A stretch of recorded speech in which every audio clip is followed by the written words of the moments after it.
Assalamualaikum warahmatullahi wabarakatuh. Alhamdulillahillazi an'ama alaina bi ni'matil imani wal islam. Asyhadu an la ilaha illallah wa asyhadu anna Muhammadan abduhu wa rasuluh. Allahumma shalli ala sayidina Muhammadin wa ala alihi wa ashabihi ajmain. Amma ba'd. Pemirsa Masjidpedia dimanapun berada, senang sekali rasanya alhamdulillah hari ini kita bisa bertemu di podcast Generasi Rabbani. Dan insyaallah di podcast Generasi Rabbani ini kita akan membahas tema yang sangat menarik nantinya bersama narasumber kita dari STP Khairul Ummah Makassar, yaitu Ustadz Satria Mukhlis. Assalamualaikum warahmatullahi wabarakatuh, Ustadz. Waalaikumsalam warahmatullahi wabarakatuh. Sehat ya, Ustadz? Alhamdulillah. Alhamdulillah. Nah, mungkin bisa disapa dulu, Ustadz, pemirsa kita di rumah, silahkan. Bismillah. Assalamualaikum warahmatullahi wabarakatuh.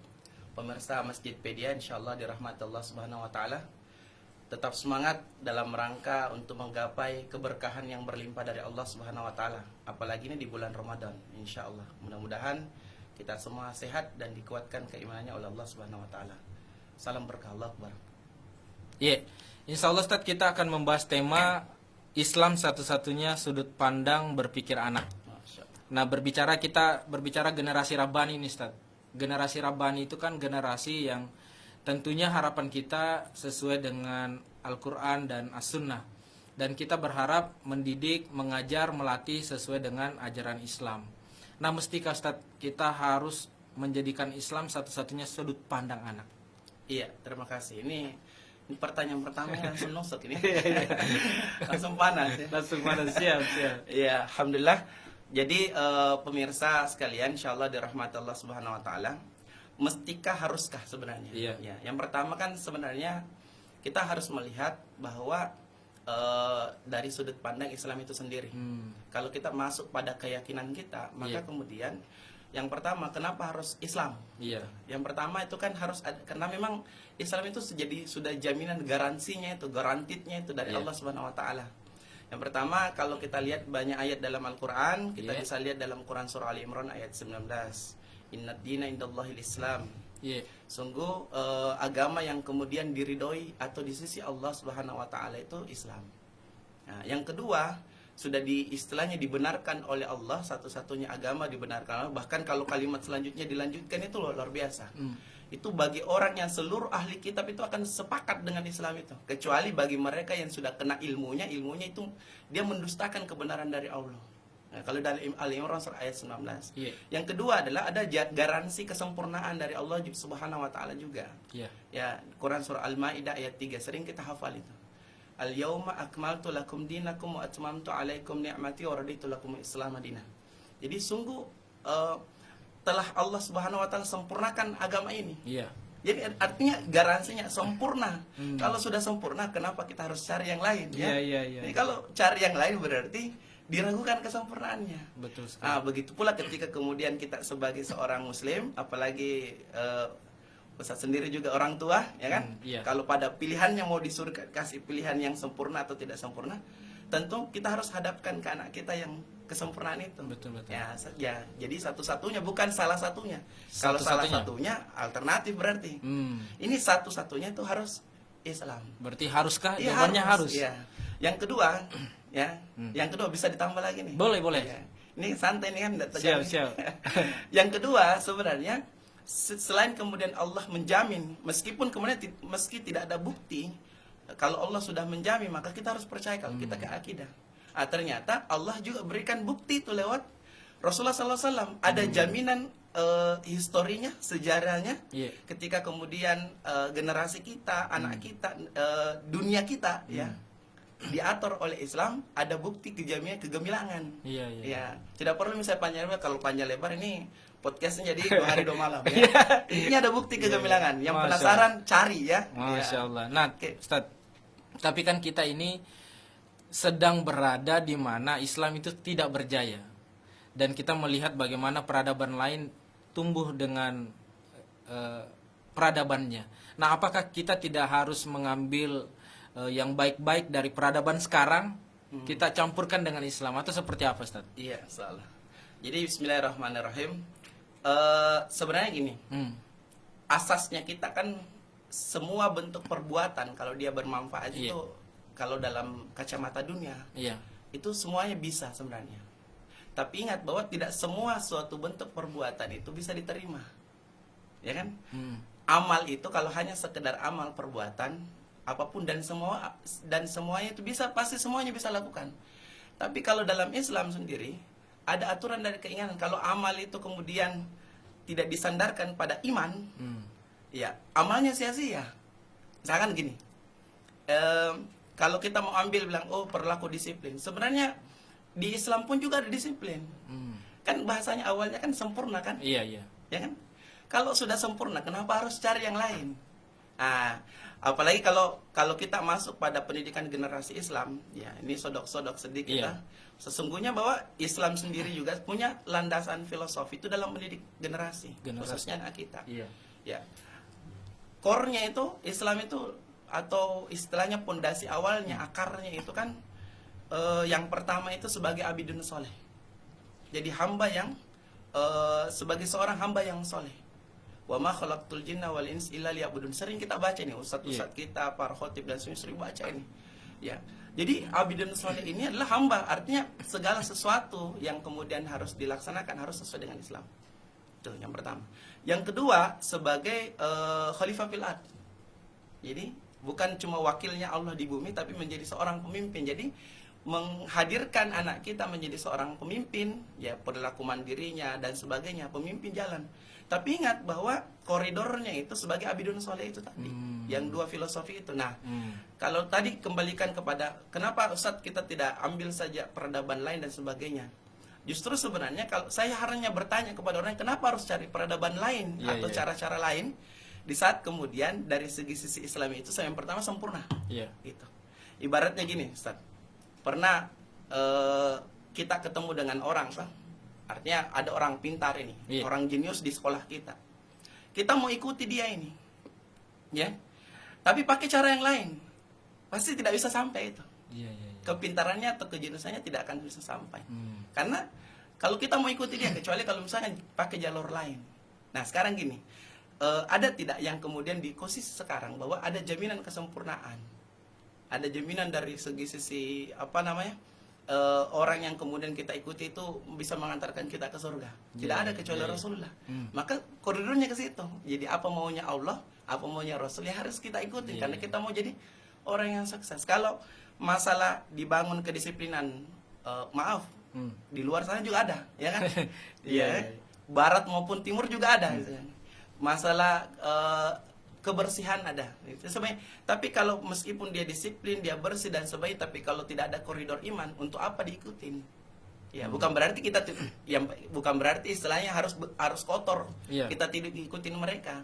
Artinya prinsip kebaikan itu sebenarnya ada dalam din kita sendiri, agama kita sendiri. Tapi mungkin aplikasinya yang kurang di lapangan tadi, karena yang tidak disiplin kebanyakan Muslim, yang kotor biasanya Muslim juga. Itu karena di negeri kita kebanyakan Muslim. Coba misalkan di Barat, gitu kan? Jadi memang baik benarnya sesuatu bukan dilihat dari orangnya. Misalkan dia, wih ini masa Muslim seperti di Jepang kok disiplin? Iya, disiplin, ya kan? Tapi di sisi lain juga sebenarnya di Jepang juga rusak gitu kan. Kayak seperti budaya yang ketika misalkan dia baper, putus asa, bunuh diri gitu. Kan? Luar biasa nih. Maka tingkat bunuh dirinya bunuh diri ini memang termasuk yang tertinggi. Ya, kalau bahkan di ranking negara dunia itu Jepang tidak termasuk negeri yang bahagia ya. Padahal kalau dari segi teknologi dan sebagainya. Jadi sebenarnya standar, kalau misalkan standar dunia, bisa kita melihat dia sebagai peradaban yang ada saat ini. Tapi kalau mau dilihat ke bawah, apakah dia sukses membawa sesuatu kebaikan kepada generasi kita, itu belum tentu. Nah, kira-kira kalau kita berbicara generasi Rabbani nih. Nah, itu kan tadi kita ingin membentuk generasi yang soleh dan pemimpin. Kira-kira di usia berapa anak itu kita sudah bisa latih dia sebagai seorang pemimpin? Kalau soleh kan ya mungkin dari sejak paling baru dilahirkan mungkin sudah diajarkan ya. Jangan atau baru seperti apa? Cari pasangan. Masya Allah. Ini dari cari pasangan. Cari pasangan. Siap. Oke. Atau gimana Ustaz? Iya. Kalau dari sisi yang pertama sebenarnya bahkan cari pasangan pun juga sebenarnya disitulah mulai awal kemudian visi. Jadi memang setiap dari kita, kalau kita sudah istilahnya menasbihkan diri kita ini sebagai seorang pendidik generasi, bukan pendidik generasi sebagai guru di sekolah. Siap. Kalau guru di sekolah itu biasa saja sampai 8 jam. Sedangkan selebihnya itu kan di rumah itu. Di rumah berarti kalau 24 jam Ya. berapa? Iya, selebihnya 16 Selebihnya? jam kan. Masya 16 jam itu sudah di rumah. Artinya kalau fokusnya misalkan bahwa kita menjadi pendidik generasi itu, cita-citanya dalam tanda kutip itu jadi guru, guru sekolah, itu sempit. Sempit. Ya harusnya kemudian jadi guru 24 jam itu. Artinya alias apa? Sebagai orang tua. Orang tua. Nah, yang pertama kan harus dipikirkan dulu bagaimana kemudian orang tua itu punya niat dan visi akhirat dulu. Berarti harus sama visinya. Iya, harus Pasangannya sama nanti visinya. harus sama visinya. Jadi kalau mau pergi melamar, saya visinya akhirat Pak ini, bukan mempanai kan. Iya, Visi iya, iya. akhirat, ya. Bisa, bisa. Ya. Saya bisa membawa anak bapak ini insya Allah menuju akhirat ini. Kalau Sama-sama Ustadz, sama- kalau Ustadz mungkin bisa terima. Iya, Tapi iya. kalau bukan Ustadz, Iya. yakin ditolak. Ya, berapa Pak? Masih banyak rumah di jalan ya. Iya, iya, siap. Nah, itu yang pertama, visinya dari visi akhirat. Yang kedua sebenarnya adalah ketika kemudian dalam pasangan, ketika kerja pasangan, maka sama-sama juga melahirkan generasi akhirat. Iya, iya. Ya, jadi kalau ditanya usia berapa sebenarnya usia awalun itu kan sebenarnya dari 0 hari atau bahkan dalam kandungan itu, setelah kalau dari secara fisik kan, Iya. itu memang dilatih itu juga. Karena melahirkan seorang pemimpin itu bukan istilahnya simsalabim habrakadabra, Iya. langsung jadi, tapi by proses. Ya, contoh misalkan pemimpin-pemimpin terbaik kita kaum muslimin, Muhammad Al-Fatih dan sebagainya.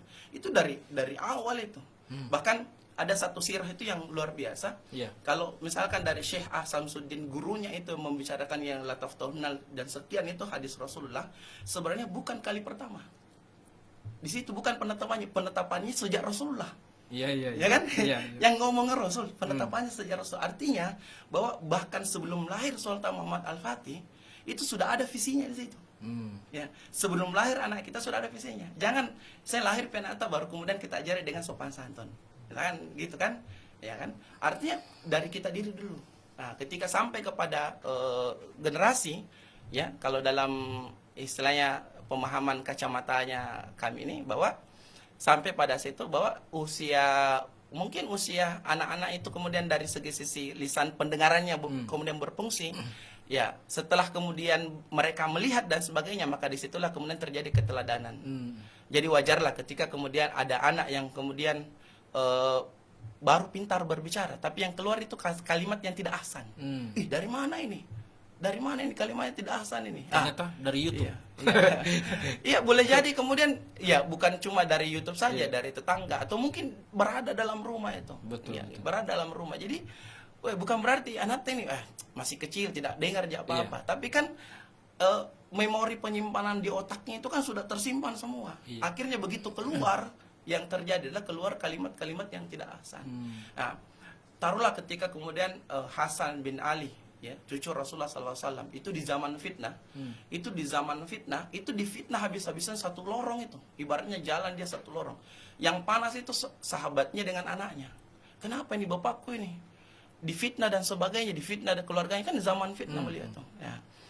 Tidak pernah ngomong, santai saja, jalan seperti biasa, kayak tidak ada apa-apa. Yang dengar itu, yang panas itu cuma orang di sekitarnya jalan bersamanya. Sampai keluar kemudian pasar, atau bahasanya kita gang tuh, anak lorong tuh. Ya, langsung mengatakan, kenapa tidak ada merata ini? Kita difitnah tadi, dibicomo dan sebagainya. Apa beliau sampaikan? Bahwa saya sebenarnya dengar, tapi saya tidak tahu apa maknanya. Dan saya ketika mau balas, saya juga tidak tahu mau balas apa.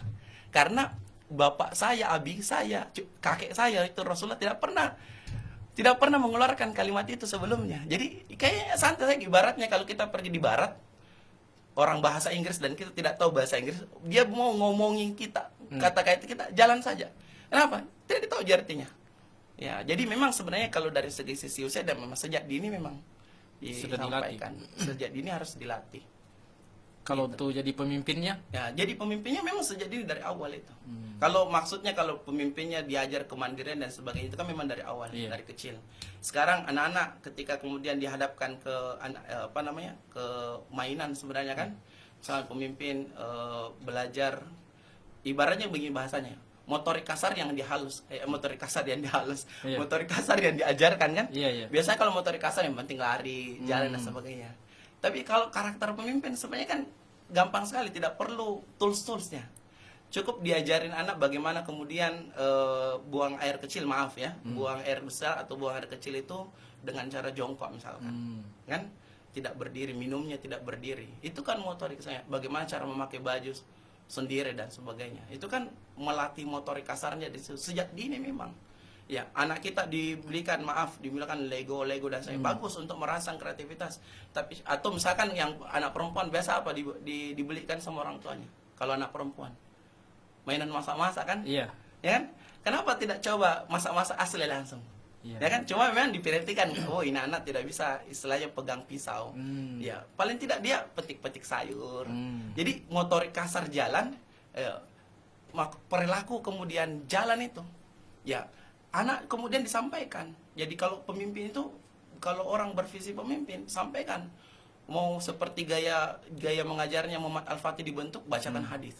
Jangan bacakan ayat. Iya. Mau kemudian gaya di istilahnya baca yang lain, dekatkan dengan Al-Quran dan sebagainya. Masya Allah. Nah, dan sejak dini meskipun kemudian mungkin main-main, lari-lari, abinya uminya tanduknya mungkin sudah naik 10, 20, 30. Iya. Tapi sabar saja sebenarnya. Dengan cara itu insya Allah bisa dibentuk Masya Allah. jadi seorang pemimpin. Dan kayaknya calon-calon karakter pemimpin sudah banyak juga di sekolah Ustadz ya. Iya. Mungkin dari namanya dulu, ada Al-Fatih, ada Khalid bin Walid, macam-macam namanya. Betul. Bukan cuma di sekolah saya sebenarnya, anak-anak sekarang juga begitu.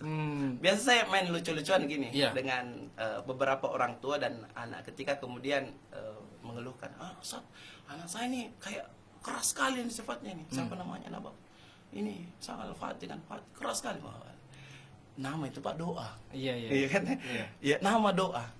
Jadi kalau misalkan guru kami pernah sampaikan begini, kalau kita mau berikan nama anak kita, jangan asal keren dulu, jangan asal nama. Artinya apa cita-cita yang ingin kita titipkan. Setelah kemudian diberikan nama, kalau ada mirip-miripnya dengan orang dulu, maka pelajari orang dulu. Iya. Misalkan namanya Tufail. Wih, siapa itu? iya, kan sahabat Rasul itu yang mantan penyamun kan, gembong ya. Iya. Ya, tapi begitu dia masuk Islam, kekerasannya dan sebagainya itu Jangan sampai nanti Islam. jadi penyamun dulu baru jadi orang baik. Tidak pasti jadi penyamun kan, kan dia dari kafir dulu kan, Iya. kan begitu. Tapi sirohnya itu, karakter kerasnya itu kan harus dipelajarin sesuai dengan namanya. Misalkan anak itu dididik menjadi namanya Al-Fatih, penakluk kota Roma, penakluk Konstantinopel kan, ya dididik dia Al-Fatih. Ya, maka ketika kemudian dia muncul istilahnya sifat besarnya kan bako yang tinggi ya, istilahnya GB-nya Gorostol Bako, apalagi kalau nonton di tinggi. film-filmnya, Dan ternyata sebagainya. ini nama saya, luar Kan biasa. muncul itu kan setiap orang kita saja sebenarnya itu ada potensi kita itu salah satunya ada di naluri itu. Ada Gorostol Bakonya, ya, artinya eksistensi dirinya itu memang mereka besar. Nah, jangan dikeluhkan anak itu dan jangan disalahkan ketika dia eksistensi, cuma diarahkan. Nah, jadi arahkan, jangan, bukan berarti setelah ketika kemudian namanya seperti itu, kemudian kita jadi ciutkan dia. Iya. Nah, harus kau banyak mengalah dan sebagainya. Namanya Al-Fatih nih. Iya. Ya kan? Ya, bukan berarti disuruh rewa kan di rumah, di sekolahnya tidak, bukan tidak, tapi diarahkan sesuai karakternya ini. Makanya kalau abi namanya Al-Fatih, ya abinya ya baca-bacalah sirah bagaimana karakter Muhammad Al-Fatih itu dibentuk dan sebagainya. Bahkan karena sudah banyak Al-Fatih, sekarang ada lagi pemimpinnya Al-Fatih, Panglima. Dia ambil lagi Panglimanya Al-Fatih. Ya. Itu nama ya, pentingnya sebuah nama. Intinya orang tua itu kalau kasih nama harus siap ya. Siap itu Panglima berarti karakter pemimpin. Jadi kalau anaknya suka merintah dan sebagainya, jangan protes ya. Namanya anak Panglima ya kan. Kalau namanya Panglima terus kemudian dia selalu jadi follower kan, pembebek maksudnya, betul. Bukan karakter Panglima ini, harus menjadi menjadi orang yang kemudian menentukan arah. Nah, posisi yang menentukan arah inilah orang tua atau pendidik, bukan cuma guru di sekolah. Mau diarahkan kemana?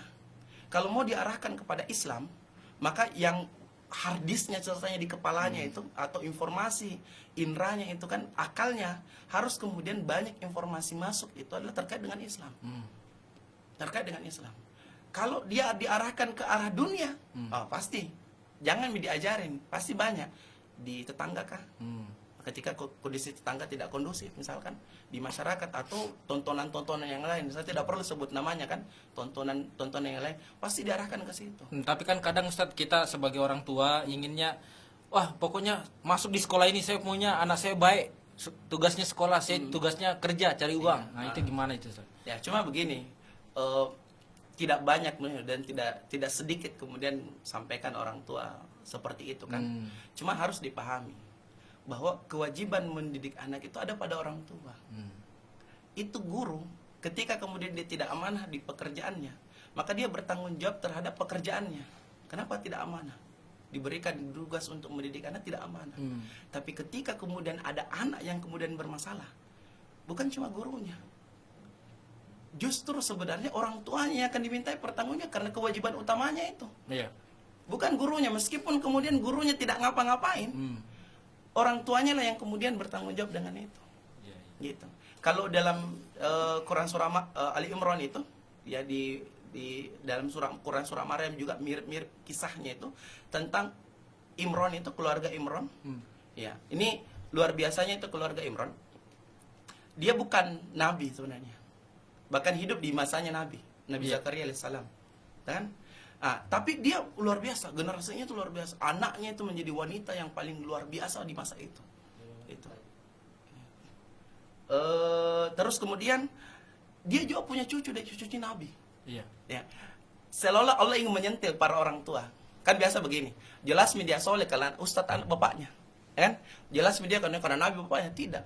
Dalam Al-Quran itu ada satu kemudian keluarga yang disebutkan satu keluarga, bahkan anaknya itu juga disebutkan dalam surah. Padahal dia orang biasa. Apa kemudian amalannya? Amalan yang pertama doa. Yang kedua, usaha orang tuanya untuk menitipkan anaknya, ya, untuk menitipkan anaknya itu di tempat yang terbaik. Nah, tidak ada tempat yang terbaik pada saat itu kecuali kemudian di madrasahnya Nabi Zakaria alaihissalam. Jadi bukan cuma sembarang yang penting dititip saja. Tidak. Ya. Yang ketiga, ditempatkan di satu bentuk suasana lingkungan yang baik pada saat itu. Jadi dua itu syaratnya. Jadi bukan hanya istilahnya yang penting saya titipkan di sekolah itu tinggal istilahnya lepas tanggung jawab. Oh, itu namanya bahaya. Anda ibaratnya istilahnya melahirkan saja tapi tidak mau urus. Itu seperti kucing saja melahirkan itu. Dan kita bukan kucing. Betul sekali. Ya. Siap. Dan yang terakhir ini, ya, mau titipkan yang penting anak saya soleh dan sebagainya, saya tidak peduli dan sebagainya. Tapi enaknya dia ketika anaknya soleh, orang tuanya disebut namanya duluan, bukan gurunya. Betul. Ya. Ya. Nah, lalu kalau kita berbicara tentang apa tadi tema kita sudut pandang ini, berarti ini pola pikir. Nah, bagaimana cara kita menanamkan sudut pandang Islam ini kepada anak-anak kita? Iya, bismillahirrahmanirrahim. Jadi sebenarnya gini, Ustaz. Yang pertama kita tanamkan dulu kecintaan dia dengan penciptanya. Ya, kecintaan dia dengan agamanya, dengan rasa cinta dulu ya, rasa cinta yang kemudian dengan orang yang kemudian menyampaikan risalah yang kemudian dibawa, yaitu Rasulullah SAW. Kecintaan itu harus cinta dulu, cinta mati pokoknya. Cinta mati. Iya. Dan cinta mati pada anak sebenarnya itu bukan istilahnya, ya, cinta mati itu bukan pada istilahnya yang penting dilaksanakan saja secara teori. Iya. Tidak. Ya, gambarannya kan sebenarnya gini. Kan kebanyakan orang tua itu ketika menegur anaknya, awas ya, marah Allah masuk neraka nanti. Kalau tidak sholat, masuk neraka tidak sholat. Yang tergambar itu anak itu yang tergambar, karena kan anak ini akal belum sempurna. Iya. Tergambar, ternyata Allah itu kejam di sedikit-sedikit masuk neraka, sedikit-sedikit masuk neraka. Iya. Akhirnya dia jauh itu. Iya. Tapi coba misalkan balik ini, positif mindset ya. Balik. Ayo nak sholat, ayo kita sama-sama sholat nak, supaya bisa sama-sama masuk surga. Ayo puasa nak, supaya kemudian abi umi kita sama-sama masuk surga. Allah sayang. Jadi di kapalnya terbranding Allah sayang dan sebagainya. Terus kemudian pola pikirnya disampaikan. Jadi sedikit-sedikit ada masalah, maka kembalikan kepada Islam. Jangan malu kemudian orang tua itu ketika ada masalah, meskipun itu masalahnya mungkin pekerjaan, sampaikan itu terkait dengan Islam, solusinya, jalannya. Karena kita dari awal kan menganggap bahwa Islamnya sempurna, jangan cari solusi yang lain. Saya sampaikan ada di sekolah kami anak seorang guru kami kan. Itu luar biasa. Saya malah kadang terharu. Ketika kemudian apa-apa kemudian Ustaz jangki bercanda, Ustaz. Terlalu banyak bercanda, terlalu banyak bercanda kurang bagus, Ustaz. Ya, bisa mematikan hati. Wah, ini anak-anak kelas 1. Kelas 1 SD. Tapi saya lisan ini tidak akan mungkin kemudian jalan kecuali kemudian lisan gitu. Artinya pola itu jalan. Terus yang kemudian dihadapkan. Sering bacakan sirah. Jangan cuma sirahnya Kapten Amerika misalkan, atau ayo nonton film di bioskop terbaru nih, pasukan pasukan imajiner kan, pasukan hayalan gitu, kayak apa dan sebagainya, superhero nya hayalan dan sebagainya. Tapi coba sampaikan, nih bacakan sirah. Abinya harus menjadi orang yang kemudian senantiasa jalan dan sebagainya. Dan itu polanya. Anak-anak itu tidak langsung kemudian disampaikan bahwa harus Islam secara kafah. Tapi sampaikan dari awal sehingga muncul kecintaan. Besok-besok kemudian dia akan mencari sesuatu. Oh ya, abi saya seperti ini. Dan jangan juga ditinggal. Anak abinya pergi beraktivitas dakwah dan sebagainya, dititipkan ke tetangga, takut mengganggu katanya aktivitas. Justru hadarkan, biar milarial jungkir balik dan sebagainya, karena otaknya akan sampaikan informasi itu. Ya itu. Jangan juga dialihkan makanan, dan paling penting makanan itu penting. Di sekolah kami itu pola makan itu dijaga. Itu karena pola makan. Allah sendiri menggambarkan itu. Ya Yohanes kulu mimma fil ardi halalan thayyibah. Itu pola makan. Kenapa? Dalam Al-Quran itu jelaskan itu pola makan. Karena daya fikir, naluri dan sebagainya, kesempurnaan akal itu terpengaruh juga salah satunya di pola makan. Dari pola makan. Di Khairul Ummah itu diatur. Di Hurma. Nah, kita ingin tahu nih, Ustaz. Khairul Ummah ini itu lembaga pendidikan, model pendidikannya seperti apa, Ustaz? Bisa digambarkan kepada pemirsa di rumah. Ini sampai jam berapa nih? Sampai sore kan, sampai buka puasa? Sampai pertanyaannya habis. Oh, sampai Mau maaf ini, sebelum saya jawab ini, gaya jawab saya memang cepat ya. Siap. Jadi kan direkam nih. Siap. Nah, jadi Khairul Ummah ini dia nama lengkapnya sebenarnya, lembaga lengkapnya itu Sekolah Tahfiz Plus Khairul Ummah. Ya, kami Makassar sebagai cabang dari Khairul Ummah Pusat. Namanya Sekolah Tahfiz Plus, maka core-nya kami sebenarnya itu tahfiznya dikuatkan. Ada tahsin memang, dan tahsinnya itu kita jaga. Artinya dia sesuai dengan karakternya. Terus yang kemudian berikutnya bagaimana kemudian membentuk al-bi'ah itu. Al-bi'ah itu core value-nya Khairul Ummah. Al-nya Al-Quran, B-nya itu jadi al-bi'ahku kan, Al-Quran bacaan dan amalanku. B-nya itu bersih diri dan lingkunganku. Jadi pola hidup sehat dan berkah itu jalan. Ya, ibadah sepanjang hayatku, ahsan tutur kata dan halalan thayyibah makananku. Itu anak-anak itu dihafalkan, diminta hafalkan. Jadi supaya brandingnya ke situ. Jadi di Khairul Ummah sendiri, meskipun kemudian dalam bentuk, kalau bahasa sekarang bentuk HSG, sebenarnya tidak serta-merta setiap cabang seperti itu. Maka tapi sebenarnya targetnya kita sebenarnya bagaimana kemudian membentuk generasi hafiz Quran menjadi pemimpin peradaban. Namanya Khairul Ummah. Khairul Ummah. Iya kan? Dari namanya saja itu kan sudah menjadi Khairul Ummah, tadlib, ada superlatif di sana.